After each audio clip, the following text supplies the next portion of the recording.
세계중앙은행이 CBDC라고 부르는 디지털 화폐 도입 가능성을 타진하는 가운데 우리 정부와 통화당국도 CBDC로 예금과 결제 같은 실거래가 가능한지 알아보는 실험에 착수합니다. 전 세계는 지금 CBDC를 준비 중이에요. 이게 뭐냐면 각국 중앙은행이 직접 발행하는 디지털 화폐예요. 카드사 같은 중개 없이 중앙은행이 바로 개인에게 디지털 화폐를 발행하고 송금할 수 있죠.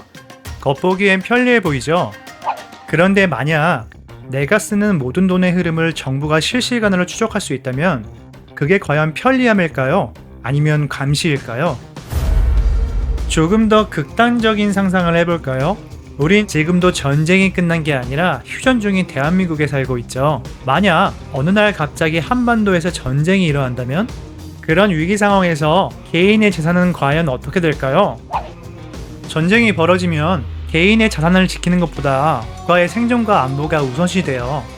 여러분의 은행 잔고, 자산, 간편 결제 앱들 그 모든 건 개인의 것이 아니라 국가의 판단에 따라 통제될 수 있는 자산이 되는 겁니다.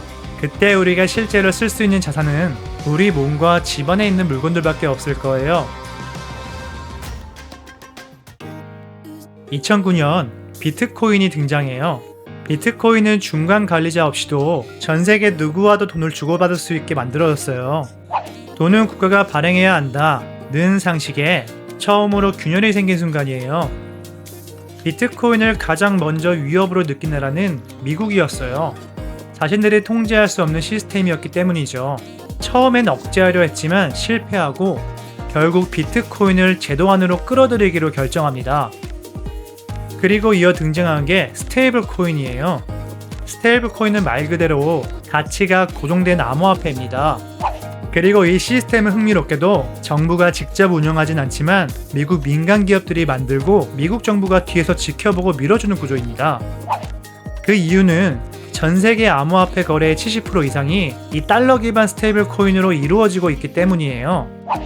스테이블 코인이 널리 퍼질수록 달러는 다시 세계 금융의 중심에 설 수 있고 미국 경제는 그만큼 더 많은 영향력을 가지게 되는 거죠.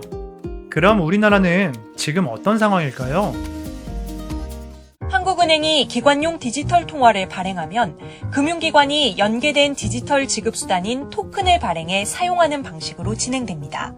한국은행은 CBDC 시범 사업을 추진 중입니다. 분명 준비는 하고 있어요. 여기서도 작은 질문이 하나 생겨요. 지금 여러분이 1달러와 1,000원 중 하나만 선택해야 한다면 어떤 쪽을 고르시겠어요? 대부분 깊이 고민하지 않아도 달러를 선택할 거예요. 왜냐면 원화보다 달러의 가치와 신뢰가 더 높기 때문이죠.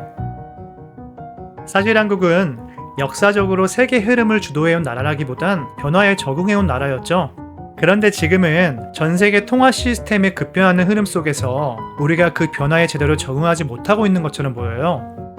그리고 그 사이 우리의 통화 주권은 아주 조용하게 통제 가능한 디지털 금융체계로 흘러가고 있죠. 오늘 영상에서 여러 이야기를 나눴지만 가장 중요한 질문은 이거예요. 지금 당신이 가진 돈은 정말 당신의 것인가요? 어떤 사람들은 말해요. 1%의 엘리트만이 세상을 바꾸고 나머지 99%는 그냥 끌려간다고요. 그렇다면 우리는 정말 그 99%의 인형 인간일까요?